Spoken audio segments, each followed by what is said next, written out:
নারায়ণগঞ্জের সরকারি প্রতিষ্ঠানে কর্মকর্তাদের বিরুদ্ধে অর্ধশতাধিক অভিযোগের মুখোমুখি হয়েছেন দুর্নীতি দমন কমিশনের কমিশনার জহিরুল হক। বৃহস্পতিবার জেলা শিল্পকলা একাডেমি হলরুমে আয়োজিত গণশুনানিতে প্রধান অতিথি হিসেবে উপস্থিত ছিলেন তিনি। এ সময় অভিযোগগুলোর সমাধানে কার্যকরী ভূমিকা রাখেন কমিশনার। নারায়ণগঞ্জ থেকে সৈয়দ সিফাত লিঙ্কনের প্রতিবেদন, জানাচ্ছেন ফারুক শিমুল।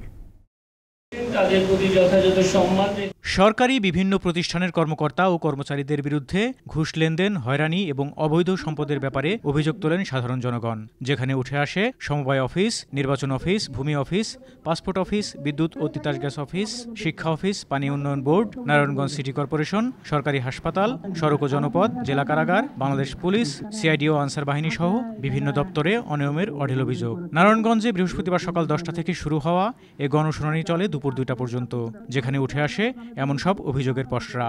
বাদীর সাথে আপনার আপোষ করায় দেওয়ার ক্ষমতা আমার আছে, এই বই না আমার কাছে 1,80,000 টাকা নেওয়া হয়েছে। কোর্ট থেকে যখন কোনো আসামির বেল বন্ড 3টা 30 মিনিটে যদি জেলখানায় যায় আসামি ছাড়ে, 3টার পরে গেলে ওই দিন আসামি ছাড়ে না। যেহেতু অফিস 9টা থেকে 5টা পর্যন্ত কোন আইনের জেল সুপার ছাড়েন না, সেটা আমি জানতে চাই। তদন্ত করে আসছে, সাধারণ গিয়ে স্পটে তদন্ত করে আসছে 14/5-এ। তারপরে আমি গেলাম সার্ভেয়ারের কাছে যে আপনি কেন রিপোর্ট দিলেন না, করে আমি একটা ভিডিও করলাম তার, যে আপনি কেন দেন না, বললো আমার কাছে তো কোনো নথি আসে নাই। এসপি সাহেবের কাছে আমি কমপ্লেন করি, মেয়রের কাছে কমপ্লেন করি, মেয়রের 2বার চিঠি করে, উনি একটা চিঠির জবাব দেয়নি। পরে মেয়রের কাছে আবার যাই, মেয়রের মহিলা কমিশনারের কাছে দায়িত্ব দেয়। এদিকে গণশুনানিতে অভিযোগের পাহাড়ের পরিপ্রেক্ষিতে সরকারি বিভিন্ন প্রতিষ্ঠানের কর্মকর্তা ও কর্মচারীদেরকে সাধারণ জনগণের সেবা নিশ্চিত করতে কঠোর হুঁশিয়ারি উচ্চারণ করেন দুদক কমিশনার। ঘুষ নিয়েছে, অবৈধ সম্পদের মালিক হয়েছে, এই দুইটা কাজ দুদকের অ্যাবসলিউট দায়িত্ব। যদি কোনো ব্যক্তি, আমরা পাইলাম একজন নারায়ণগঞ্জ অনেক সম্পত্তির মালিক, বাড়ি ঘরের ছবি টবি আছে, ঠিকানা আছে, আমরা কিন্তু গ্রহণ করলাম, তার বিরুদ্ধে আমরা তদন্ত করবো। আপনাদের নিরাপত্তা দেওয়ার দায়িত্ব এই কমিশনের। আপনি যদি কেউ থ্রেট করে অভিযোগ করার জন্যে আপনার সঙ্গে সঙ্গে এই কমিশনকে জানাবেন।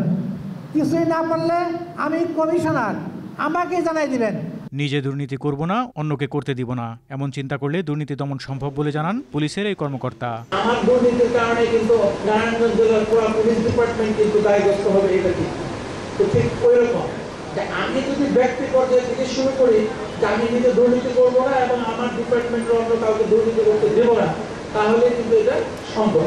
এই গণশুনানি সফল হয়েছে বলে জানান অনুষ্ঠানের সভাপতি ও নারায়ণগঞ্জ জেলা প্রশাসক মাহমুদুল হক। দুদকের এই গণশুনানি অত্যন্ত সফল এবং সার্থক হয়েছে এবং এটি সেবাপ্রার্থী মানুষের জন্য আমরা আশা করছি যে ভবিষ্যতে সরকারি দপ্তরগুলো অত্যন্ত সতর্ক থাকবে। গণশুনানিতে নারায়ণগঞ্জের 27টি সরকারি দপ্তর, একটি আর্থিক প্রতিষ্ঠান ও একটি আয় বহির্ভূত সম্পদ অর্জন সহ মোট 51টি অভিযোগ উপস্থাপিত হয়। এর মধ্যে 5টি অভিযোগ অনুসন্ধানের জন্য যাচাই বাছাই কমিটিতে পাঠানোর সিদ্ধান্ত হয়। 2টি অভিযোগের তাৎক্ষণিক সমাধান প্রদান করা হয়। 21টি অভিযোগ 7 থেকে 10 দিনের মধ্যে নিষ্পত্তি করার নির্দেশনা দেন কমিশনার। ফারুক শিমুল, আনন্দ টিভি, ন্যাশনাল ডেস্ক।